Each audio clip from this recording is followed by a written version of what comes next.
Welcome everybody, I'll be right back, the show where we take a look at a horror movie, and it's the most romantic time of the year, Peter. Valentine's Day is coming up, and I thought, let's take a look at this sexy, romantic, early 2000s slasher. If I was spending Valentine's Day with anybody, James, obviously it would be you. Of course, am I your Valentine? You are, without doubt. Yeah, without doubt. I choose you. So Valentine 2001, this is one I have a lot of nostalgia for. I watched this when I was young. Me and my sister used to watch it quite a lot together. I always thought in my head this was like a great underrated film that came out post Scream with your urban legends and your I Know What You Did Last Summer. And this was one that never got mentioned. Looking back on it now, I see a lot of cracks here. There's a lot of issues, I think, with this film. Where do I start? It's fine. I think that's about as much as I can muster for it. It's not terrible, but it's by no way a good addition to the slasher. I think, you mentioned a few there, urban legends, Scream, things like that. This is probably for me the kind of the poor relation, not quite as good.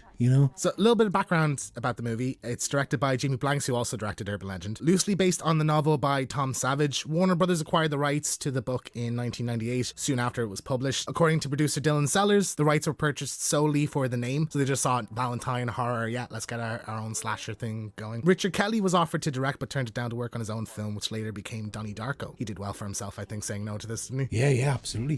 Donnie Darko is a classic. I remember this being a lot more serious than it is. I think a lot of it is quite cartoony and humorous, especially like the male characters in it. Like there's a speed dating sequence where everyone's just a caricature. You have the weird neighbor who like speaks in rhymes. There's the Jason guy who's just like in love with himself and talks about himself in the third person. Male characters are basically shit in this movie. In the role, well, I mean, most of them are shit in this movie, to be honest. Like they're all sexist swines. I mean, even down to the police guy who, for no reason at all, decides to keep one of them back and start touching her leg and stuff like that. It's just men are portrayed as scum, basically. Well, I was never offended watching it anyway, One element I have always loved, and I still think is really strong in this, is the backstory and the reasoning for the killer. I think kind of ahead of its time to have this type of story as the background as well, like kind of a false allegation. Absolutely, I really like that. I thought that was different, quite intriguing. I guess my problem with that is I really do enjoy and did like the niche they had of send the Valentine's card with the different poems and things in it. I thought that was cracking, but we only had two of them, and it's like, well,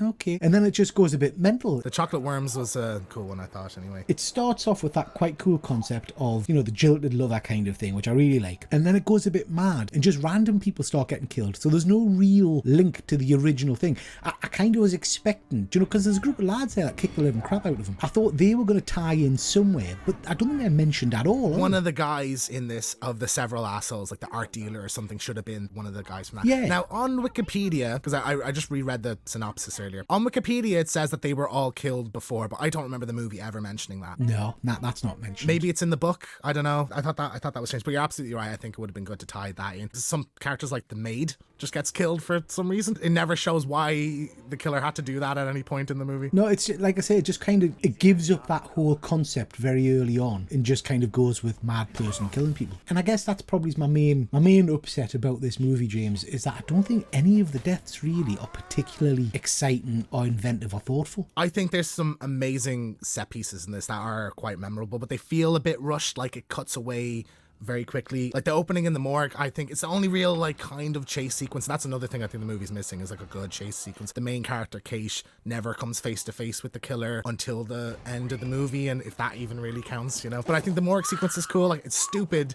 Well, one, it's stupid to get on the slab, put the thing over your face, and wait for the girl to come in to potentially cut you open for a scare. But not just that. I mean, I went back and watched it again after that scene. His stomach, when he's lying on the kind of the slab, is grey. It looks like a dead body. So I would believe that he's make-upped himself up, ready to, you know what I mean? Yeah. Yeah. It's strange, but I think it's a really well-directed sequence, I think. When he's going and stabbing all the body bags, I think that was pretty cool. The bow and arrow, obviously Cupid killer. I love the mask. I love the look of the killer. I think it's really cool. I'm a big fan of just themed horror movies, I would have liked an arrow to the head, just saying. I thought that would have been cool. They're talking for the next couple of days about how she's missing. She just fell into a dump. Did nobody take out the bins? That bin was pretty full. Nobody found that body in the next 3 days. So it was like, all right. No, nobody goes in the bins. No. He's a well-prepared killer because, he had that art set, the sliding doors and all that kind of stuff off pat, you know? Television screens stopping whenever he fancied it. And there's a lot of kills in public places, but not explaining why nobody's around. So like there's moments in like the end party where they go into rooms. There's like beers and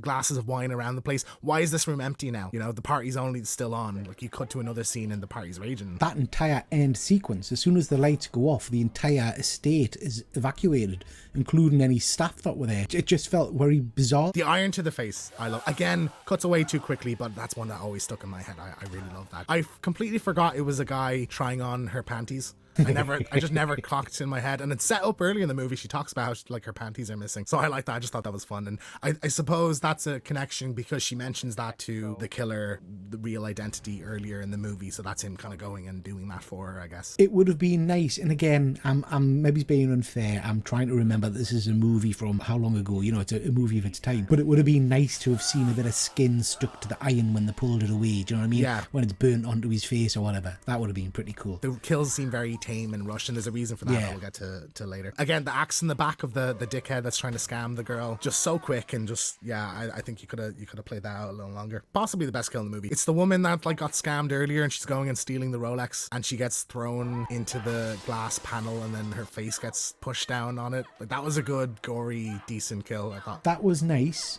but if I'm honest, missed opportunity. I think we'll get it in one of the Final Destination movies, but those sauna type rooms always freak me out, and the thought of being locked in there and the sauna turned right up and watching her basically bubble and melt away. I've seen that in something, but I don't know what. Well, Final Destination 3 has like sunbeds.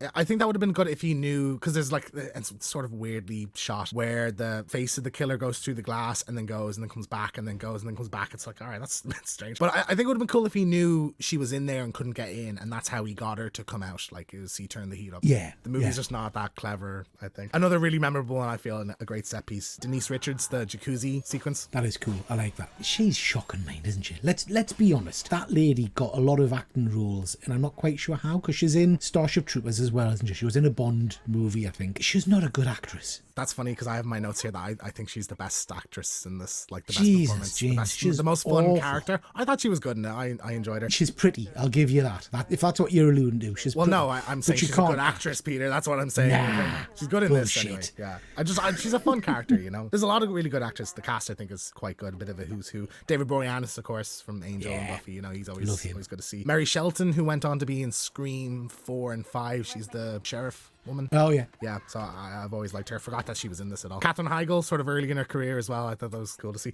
I didn't like that she was on the date and she tried to end the date early and then she got bitchy that the guy wouldn't pay for the food.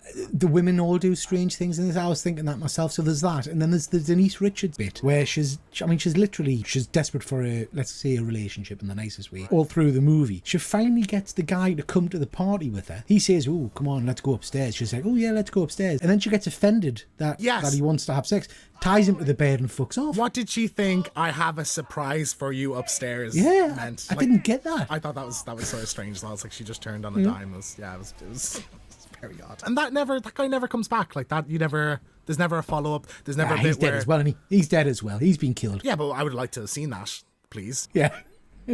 Show us it when she's running around finding dead bodies. It's like, oh, there he is, you know, the head cut off or whatever. I'm very curious now because you've never seen this before, have you? No, so I have seen it. I saw it when it first came out, but I'd completely forgotten about it. How was the whodunit element to you? Like, who did you suspect for the killer? I have to say I suspected the detective for a good period, and that's probably just because of shitty editing. So at the start where he goes to see the girls and they're telling him about the chocolate and things like that, I think at one point he says, so you've basically bullied this young lad mercilessly or whatever.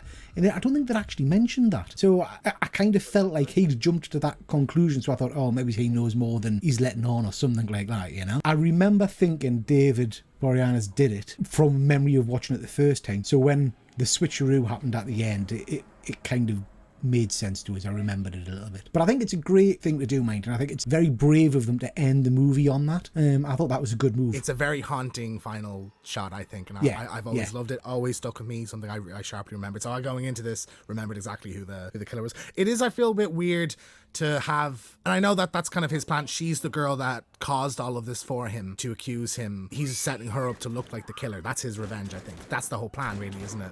So I think that's clever. But then if you think about it from more than a second it couldn't be her. Like you see earlier when he's on the slab, that's a man's body. The blood coming down the nose, so you know it's the Jeremy Melton kid. You know it has to be him. There's not really any attempt to explain why she would do that as well. And I guess for me, and again, maybe I'm overthinking it, but for me, she was the main reason that his life went tits up. So it was because of her accusing of him. He went to the mental institute or whatever. She should be the main focus of his anger and his rage and stuff like that. But I never really felt that. And even with that death at the end, if that was me, I'd want something more substantial. Do you know what I mean? I think she gets off quite lightly. He's tarnished her memory, I suppose, which is what she did to him. Ruined her reputation. That was the plan from the get-go. And he was always in love with Kate because she was the one who said, maybe later, you know, she was the nice one about it. Everyone else was just a bitch. How did the police not know that he was Jeremy, what you call him, when they did digging into his past and stuff like that? How did that not flag on any system that, hang on, this guy's only been alive for X number of years, even if he has had plastic surgery? Yeah, I don't know. It's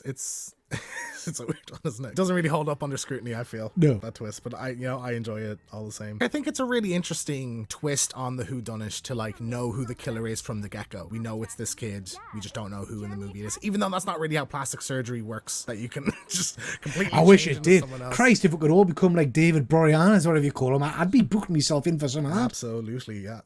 I mean, that kid had a lot of work done. I mean, he's a pretty rough lad at the start. He's had his teeth done and everything, hasn't he? So a little bit of trivia about the movie, Peter. Here's some alternate castings for you. Tara Reid was originally cast as Dorothy, who was the girl who made the false accusation. And Jennifer Love Hewitt was supposed to play Paige, which is Denise Richards' character. Tara Reid's from Sharknado and all that kind of Yes. stuff, isn't she? Yeah, no, I don't want her. No. Listen, Denise is... She's all right. You know they had to get a bikini scene in there. Do you know what irritates us about her? I don't like how she walks.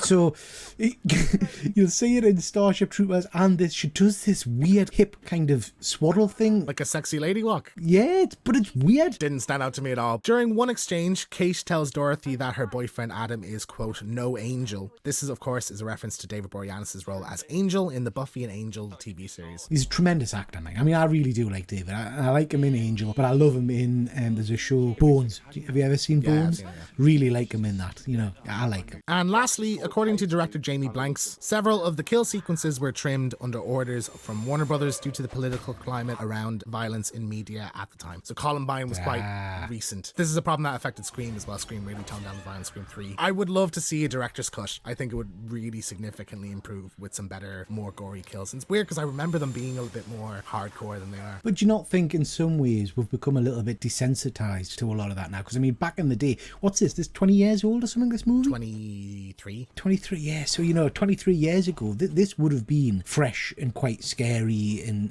unique, I guess. We had that glut, didn't we, around the same time of all the same kind of, what I would class teeny kind of slasher movie kind of things come out. It doesn't necessarily stand up now, I don't think, to some of today's stuff. But back then, I'm sure it was great. Yeah, I mean, like, Scream had trouble getting through the classification board, and that's like, I don't think that's a particularly gory film at all, you know? So, any final thoughts on Valentine? It was all right. It was fine. You know, I'm not going to say it was rubbish. I'm not going to say I didn't enjoy it. It kept us entertained, I guess. I do like the balls that they had in kind of ending it on that cliffhanger. I think that was a really clever move, even if we did kind of see it coming. Do you know what I mean? But it was still, I think, an interesting way to end the movie. So yeah, it's fine. It's fine. I've knocked it down a little bit now after watching it again. I don't think it holds up. It's not as good as I remember it being. But I think there's some really excellent stuff, some excellent sequences and setups. They just don't pay off as well as they could. Like you, I love that ending shot. I think it's really haunting. And you know what? I would like to see a follow-up to this. It's just about to see. Yeah, a requel kind of.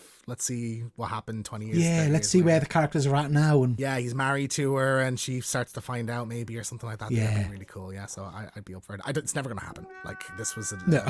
box office disaster. People hate it. I didn't know this movie was as hated as it is. Like, it's got 11% on Rotten Tomatoes. So I'm like, wow. really? Yeah. Oh, yeah. that's not fair, mate. I don't think Yeah. that's fair. I agree. Yeah, but you know, it's worth a watch. I think it's an interesting one, a fun one. Like, it's maybe just a little bit generic at times. Yeah. Is it better than Willy's Wonderland?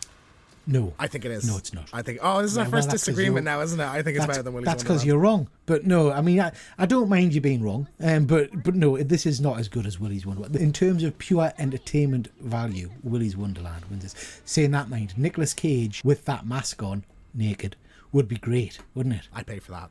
Absolutely. Valentine 2, baby. Let's do it. And that's I'll Be Right Back on Valentine. Thank you so much for watching. Don't forget to check out the channel where we do one good scare live every second Friday, and we'll be right back next time with... In the town of Harmony, something unexplainable Hello? is happening. Come here, you better check this out. What is it?